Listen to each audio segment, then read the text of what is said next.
I love the Vallaram Sunny. It's so nice. I love to make that again. Thank you so much, Mommy, for making that. Hi friends, எல்லாருக்கும் வணக்கம்.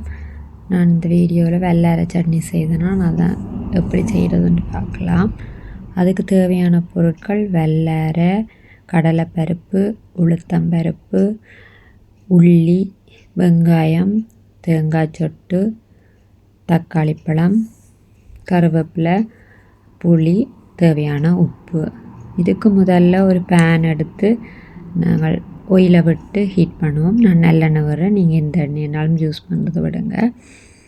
அதுக்கு முதல்ல கடலைப்பருப்பையும் உளுத்தப்பருப்பையும் போட்டு கொஞ்சம் நல்ல பொரிய விட்டு வதங்க விட்டு அதுக்குள்ளே கறி லீவ்ஸையும் போடும். இந்த நேரத்தில் நீங்கள் சித்தல் மிளகா வேணுமென்றாலும் சித்தல் மிளகா நீங்கள் ஆட் பண்ணலாம்.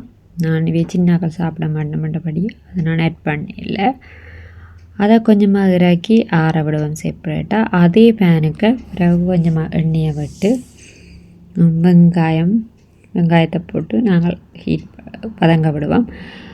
இதுக்கு சின்ன வெங்காயம் நல்ல டேஸ்ட்டாக இருக்கும். என்னோட சின்ன வெங்காயம் இல்லைன்றபடியாக ஒரு வெங்காயத்தை வெட்டி கட் பண்ணி போட்டிருக்கிறேன். இது சின்ன வெங்காயமாக இருந்தால் ஒரு 10-15 வெங்காயம் எடுக்கலாம். அதோட பிறகு தக்காளி பழம், உள்ளியையும் போட்டு நாங்கள் நல்லா வதங்க விடுவோம். அது நல்லா வதங்கி கொண்டிருக்க அதெல்லாம் நல்லா வதங்கி முடிய அதை நாங்கள் எடுத்து வச்ச ஒரு தேங்காய் சொட்டு கொஞ்சம் போட்டு தேங்காய் சொட்டையும் எண்ணெயிலேயே வதங்க விடுறது. இந்த டைம் நீங்கள் விரும்பினா உப்பு போட்டு மிக்ஸ் பண்ணலாம். நான் வெள்ளையரைக்கு தான் நான் உப்பு போட்டு வதங்க விட போகிறேன்.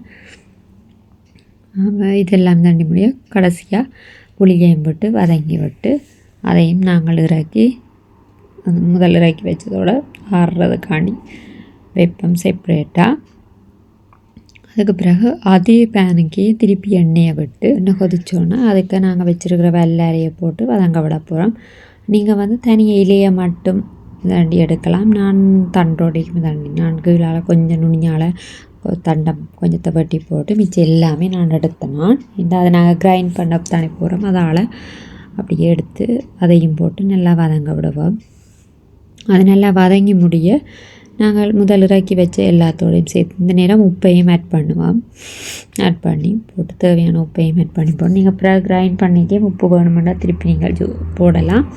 நான் இதுக்கு தேவையான உப்பு போட்டேன். அது காணுமே இருந்தது. இப்போ அதையும் நல்லா ஆற விடுவோம். எல்லாம் ஆற முடிய அதை ஒரு மிக்ஸி ஜாருக்கு மாற்றி நல்லா பேஸ்ட்டை அரைச்சி எடுத்த மாதிரி இருந்தால் வெள்ளரை சட்னி ரெடி. நீங்களும் எல்லோரும் ட்ரை பண்ணி பாருங்கள். என் குட்டீஸ் வடிவை விரும்பி சாப்பிட்டவே. தேங்க்யூ.